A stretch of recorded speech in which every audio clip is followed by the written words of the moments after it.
Ya no serían vacaciones.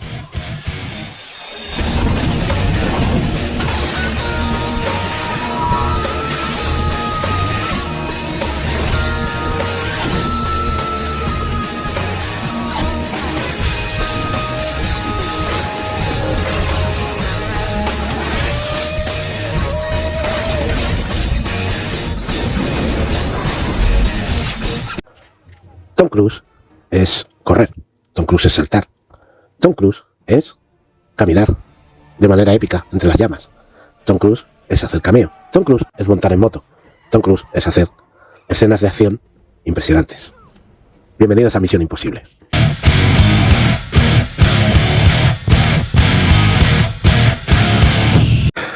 La historia de Misión Imposible comienza en los años 60 con la serie de televisión original. Un grupo de agentes secretos de la Impossible Mission Force, la IMF, realizaba operaciones encubiertas con gadgets sofisticados y planes ingeniosos. Tom Cruise, que era fanático del programa, vio el potencial para llevarlo al cine y decidió producir la primera película. Así, en 1996, Brian De Palma, que dirigió la primera Misión Imposible, la historia presentaba a Ethan Hunt, un agente acusado de traición que debía descubrir quién lo había incriminado. Desde la icónica escena del cable suspendido hasta la explosión de un helicóptero en el túnel del tren, la película dejó huella. Por cierto, dato curioso, Tom Cruise realizó casi todas sus acrobacias por sí mismo, lo que se habría convertido en una tradición a lo largo de la saga.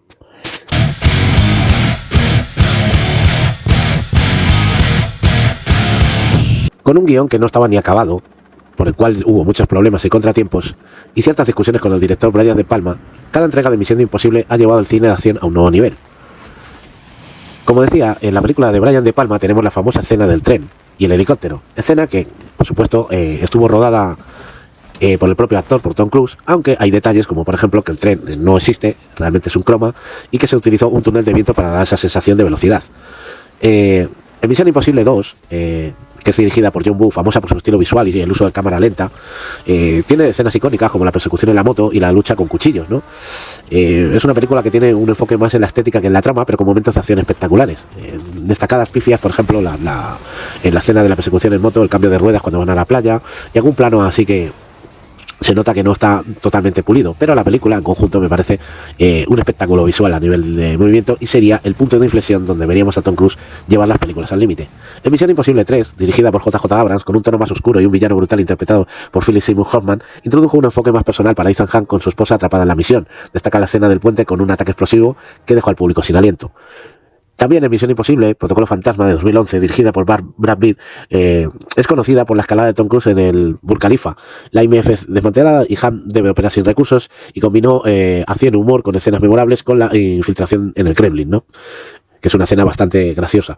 En Misión Imposible de Rogue Nation de 2015, Christopher McQuarrie toma el mando y a partir de ahí todas las películas hasta la última serían dirigidas por este director que tiene un enfoque de espionaje clásico y acción práctica. La escena de la apnea de Ethan Hunt es una de las más intensas de la saga. Introduce a Isaac Faust, una de las agentes más icónicas de la franquicia, y bueno, proporciona eso. Le gusta mucho el aspecto visual, se disfruta mucho de sus entregas, y bueno, como digo, Tom Cruise y el resto del elenco pues dan lo mejor de sí mismos, ¿no? Luego tenemos Misión Imposible Fallout, que es considerada por muchos la mejor de la saga. La famosa escena del salto Halo desde un avión en pleno vuelo, la pelea en el baño y la persecución en helicóptero son, para algunos, dignas de una obra maestra del cine de acción, ¿no? Y luego en 2023 pues tuvimos Misión Imposible de Reckoning, que presentó inteligencia artificial como amenaza global, escenas épicas como la persecución en Roma, el salto en moto de una montaña y bueno. Y luego pues hemos tenido esta Misión Imposible Sentencia Final, en la que hablaré al final de mis impresiones, en la que puedo decir que me resulta la más floja de todas. Tiene momentos épicos, pero no es tan consistente. Creo que la anterior, o sea, de Reckoning, me parece con mucha más acción. Aquí se enfoca más en la trama, en la emocionalidad, en la epicidad, ¿no?, de los momentos. Pero la epicidad de esta saga yo creo que viene por sus escenas impresionantes de acción, ¿no? Es decir, yo creo que las acrobacias es lo más importante, ¿no? Y a todo esto, ¿por qué la saga es tan icónica? ¿Qué hace Misión Imposible que sea única en el mundo de cine de acción, ¿no? Y yo creo que son 4 las claves. Una son las acrobacias de Tom Cruise. En cada película el actor lleva sus límites más allá, desde colgarse de aviones, escalar edificios, y aparte que él mismo realiza sus propias escenas. Los guiones que están llenos de intriga y tensión. Cada misión es un rompecabezas de traiciones, conspiraciones y acción trepidante. Las escenas de acción sin CGI excesivo, las persecuciones y explosiones se hacen de manera realista, sin abuso de efectos digitales. Y luego la la música icónica, ¿no? El tema de Lalo Schifrin es un sello inconfundible de la franquicia, y aparte de tener pues, la mano de Hans Zimmer en todas y en cada una de las películas que se han hecho, ¿no? Creo que eso es el porqué, ¿no? De por qué esta saga es tan icónica.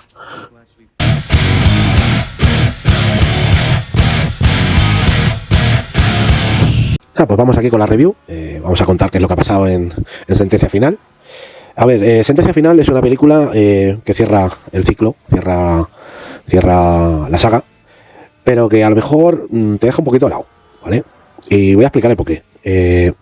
En Sentencia Final, en la parte 1, ves mucha acción, ves una trama que parece más profunda, pero que parece, se toca el tema de la inteligencia artificial, o sea, como si fuera Skynet, ¿no? Que es capaz de controlar el mundo. O sea, es una idea que ya te suena un poquito repetida, ¿no? Porque digamos que la entidad parece Skynet directamente, no es un gran artificio de guión. Pero sí, como va enlazado con la actualidad, con lo que está ahora, pues sí, encaja perfectamente. De hecho, intentan encajar todas las partes anteriores, ¿no? Como diciendo que esto formaba parte de un gran plan. Y al principio tienes 35 minutos de recordatorio para quien no se haya visto la saga o quien no tenga fresca las películas anteriores.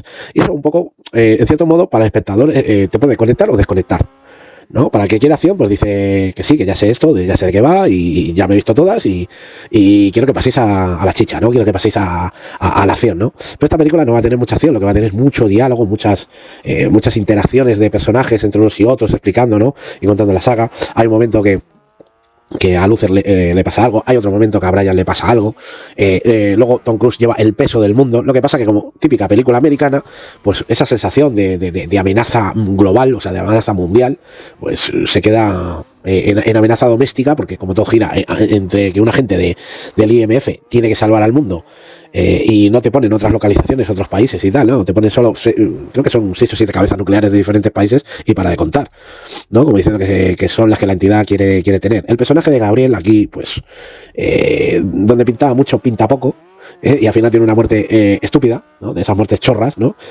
Cuando podía haber tenido una muerte más épica, ¿no? Aparte de que muere de mala manera. Luego tenemos a Tom Cruise, como siempre, viviendo la vida al límite, jugándosela de todas las maneras.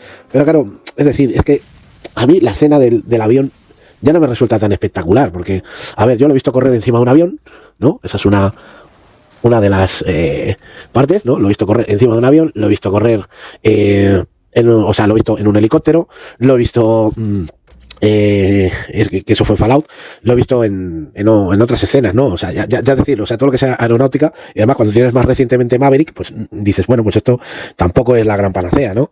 Es decir, que sí, que se la juega, pero no es tan espectacular como la escena de la moto de la película antecesora, por ejemplo, ¿no? No es tan espectacular. Aquí se ha centrado más en la acrobacia aérea, cuando nos ha faltado eso, la moto, nos ha faltado algo, ¿no? Nos ha faltado algo característico de él, que es una persecución en moto. Pero bueno, yo creo que lo del avión lo he intentado hacer como emulando a la primera con lo del tren, y la verdad que bueno, no sé si es que ha querido de alguna manera, por la forma de filmar, hacer las paces con Brian De Palma, pero para mí me ha recordado mucho a la primera, a que todo se resume al tercer acto, al acto final, ¿no? Mucho diálogo, mucha trama, mucha cierta emotividad, pero no es la emotividad tal cual como sería, por ejemplo, en una película como Sin tiempo para morir, ¿no? Donde ves toda la vida de Bond pasar, donde tiene un vínculo emocional, que es con la chica esta, con la que supuestamente tiene una relación, y donde quiere colgar ya la pistola y el silenciador, por decirlo de alguna manera, y al final ves pues que no puede cumplir su sueño, ¿no? Y que bueno, acaba falleciendo, ¿no? Eso es un final épico, ¿no? Para un agente, ¿no? En cambio aquí, pues bueno, Tom Cruise no solo hay un momento que parece, pero ya sabemos que no, que es Ethan Hunt, bueno, después de todo lo que ha hecho, si muriera, pues sería como casi estúpido, ¿no? Y bueno, es una película que te digo, no tiene tanto trasfondo como las otras sí me gustaron más, las otras me parecieron bastante mejores. Yo, como digo, mi favorita está, yo sé que no todos vamos a tener el mismo gusto, ¿no? Pero bueno, por decirlo de alguna manera, ¿no? Si yo tengo que hacer un resumen, como he dicho, la 1 me parece demasiado tranquila, ¿no? Quitando las dos escenas, ¿no? Cuando tiene que entrar a la computadora y la escena del tren, lo que pasa que ahí me pareció demasiado fantasioso.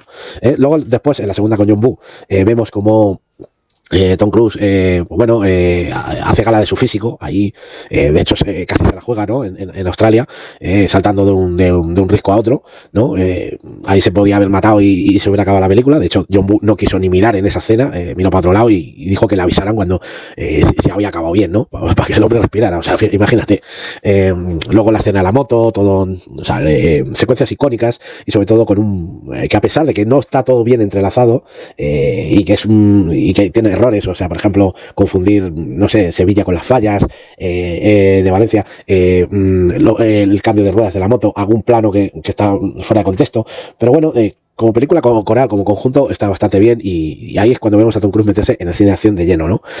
Luego, pues, como digo, Misión Imposible 3 intenta volver otra vez al enfoque serio, hacer una película como la 1, con más seriedad, con más trama, con más tal, y me vuelve a aburrir porque ahí adolece de las escenas de acción. Creo que como mucho está lo del puente y la carrera, sí, tiene tensión, pero es una película que o sea, tanto la 1 como la 3 son películas que en cualquier momento te puedes pegar una cabezada y no te has perdido mucho, ¿no? ¿Sabes lo que te quiero decir, no? Luego tienes pues estas, tienes Protocolo Fantasma, Rogue Nation, o sea, Nación Secreta. Para mí, Protocolo Fantasma me gustó, pero Nación Secreta me gusta muchísimo más. Y yo creo que, por ese orden, Misión Imposible 2, Protocolo Fantasma, Nación Secreta, y luego la primera de Sentencia Final, la primera parte. Yo creo que son las mejores, sin duda alguna.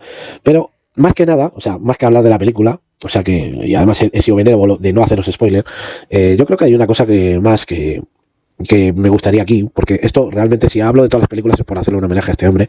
Un hombre que, pese a ciertas decisiones, ciertos hábitos excéntricos, ¿no? De su forma de ser, ¿no? O sea, de saltar desde un sofá, hace que su hija pues se vistiera casi como si fuera un adolescente cuando era muy pequeñita, las declaraciones de su expareja. O sea, quiero quitar todo eso de en medio, incluso la iglesia de la cienciología, ¿no? Y diversos disparates más, ¿no? Para agradecerle, pues eso, que nos haya dado una saga de acción que ha sido precursora y de las que muchos han bebido, o sea, por mucho que digan que no, la influencia que ha tenido Misión Imposible en sagas como Jason Bourne o inclusive, ¿no? 007 es palpable, ¿no? Por sus escenas de acción, por su forma de hacer las cosas, ¿no? Y no se le reconoce, ¿no? Que fue Tom Cruise, ¿no? Que empezó con esta serie de espionaje y acabando haciendo estas cosas, ¿no? Y luego otra cosa, aparte, ¿no? Ya quitando, como he dicho, sus problemas personales, la cienciología, etcétera, ¿no? El tío ha arriesgado mucho, ha puesto su vida en juego en cada metraje. Podían haber pasado cosas horribles y ahí está, ¿no? Y luego, bueno, que le echa un par, o sea, no mucha gente, no muchos actores, o sea, normalmente usan dobles y él prescinde de dobles para hacerlo él, ¿no? Y eso es muy de agradecer, ¿no? Y luego, bueno, pues la cantidad de momentos épicos que nos ha dejado, de risas, y sobre todo de entretenimiento, ¿no? Yo, como digo, no solo es Misión Imposible, es que desde que conectó con John Woo empezó a arriesgarse mucho con muchas películas. O sea, no solo es en Misión Imposible, también en Maverick estuvo pilotaba, o sea, se metía ahí dentro de un avión real, ¿no? O sea, empezó a hacer cosas ya que decías, chico, te vas a matar, ten cuidado, ¿entiendes? Y eso creaba la tensión necesaria para hacer una saga de películas como Misión Imposible, ¿no? Y luego creo que la Academia ha sido bastante injusta porque para mí ha hecho muy buenas películas, ¿no? Pero sobre todo las últimas, o sea, no sé, por mencionar algunas, ¿no? En el último Samurai, que se tenía que haber llevado el Oscar a Mejor Actor, en Collateral, que es un buen thriller, donde hace de villano, o sea, un papel absolutamente distinto y que además lo borda, no sé, Magnolia, Nació el 4 de julio, yo creo que a la Academia le pesa mucho sus orientaciones o sea, no sé, filosóficas o religiosas, ¿no? Pero yo creo que este hombre, si no se merece un Oscar a toda su carrera, o si no se ha merecido el Oscar ya, por lo menos que le den un Oscar a toda su carrera, ¿no? Porque yo creo que nos ha dedicado tantas películas y tan buenos momentos que creo que sería justo que él los tuviera y que él lo tuviera, ¿no? Para mí, todo mi reconocimiento a su esfuerzo, a su dedicación durante todos estos años que ha hecho esta saga y sobre todo a su gran trabajo y sobre todo ese ir un paso más adelante, ¿no? Creo que ha sido pocos hemos visto mantener el tipo, ¿no? Hemos visto grandes actores de cine de acción y siempre hemos tenido el estereotipo de que el héroe de acción tiene que ser, pues eso, cachas, musculoso, de una manera determinada, ¿no? Los Stallone, los Schwarzenegger, los Vin Diesel, los Dwayne Johnson, los John Cena, ¿no? Eran esa clase de estereotipo, ¿no? Hasta que llegaron los Jason Statham por una parte y los Tom Cruise por otra, ¿no? Demostrando que con cuerpos no tan, o sea, con cuerpos atléticos, no hipermusculados y cargados de esteroides, podían llegar a ser grandes actores del género de acción, ¿no? Yo, como digo, siempre es como en el género femenino, ¿no? Yo creo que una de las grandes fue Linda Hamilton, y yo creo que otra de las que le siguió los pasos fue Mila Jovovich, ¿no? Que fue la que abrió las puertas a que otras actrices también se metieran al género de acción. Pero es lo que quiero decir. Yo lo que quiero es que se vea un reconocimiento a todo su trabajo, a toda su carrera, y también, pues bueno, poner como siempre, ¿no? A Hans Zimmer, ¿no? Hans Zimmer, que ha trabajado en muchos de los trabajos de Tom Cruise, y sobre todo su labor como productor, porque él ha sido de los, creo que es de las pocas personas, contaría 3 o 4 más, o sea, creo que Mel Gibson también es otro de esos actores que son productores, y claro, tener el poder, sobre todo, no solo la pasta, sino el poder para poder manejar tu propia productora, poder crear lo que tú quieres, no dejarte llevar de directores, casi ser tú el director, o sea, tú diriges, tú trabajas y encima tú actúas, ¿no? Esa libertad creativa le ha dejado poder hacer estas cosas, porque si no hubiera sido muy difícil que muchas de esas grandes escenas se hubieran hecho, porque primero los productores ejecutivos le hubieran puesto palos a las ruedas en el sentido de esto es muy caro y además te juegas la vida y tal, ¿no? Y yo creo que Tom Cruise tomó una sabia decisión en esa fusión con Paula Warner, para poder empezar a hacer esas películas en solitario, como se suele decir, y no tener que estar dependiendo nada más que simplemente de la distribuidora, que ha sido Paramount siempre, pero nada más, o sea, a nivel de distribuidora, no a nivel de productora. Y eso ha dado pie a que él pueda hacer esta clase de películas que ha estado haciendo, y que se agradece muchísimo de tener esa libertad creativa para poder hacerlo. En conclusión, pues Sentencia Final es una película no la mejor de todas, pero sí es un buen cierre.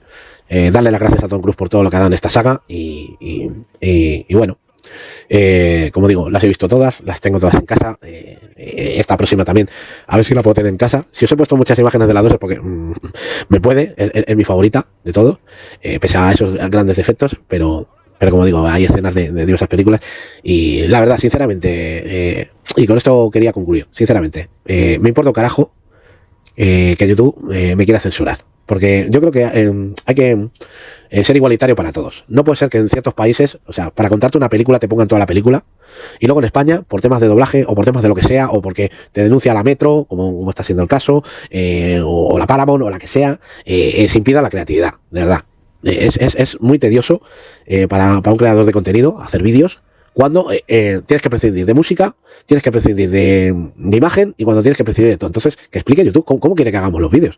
O sea, porque si una persona, un crítico de cine, tiene que hablar de cine, tendrá que poner las escenas de las películas de las que habla, ¿no? Para que la gente las vea. O sea, esta gente no se da cuenta que lo que hacen es una obstrucción clara a que se vea su contenido. O sea, es decir, o sea, si cuando, o sea, de cara a las nuevas generaciones, cuando uno está hablando de cara a nuevas generaciones, o habla de ciertas películas, ¿no? Que gente que no ha visto, si tú me prohíbes el audio y me prohíbes el vídeo, entonces, ¿cómo voy a explicar yo?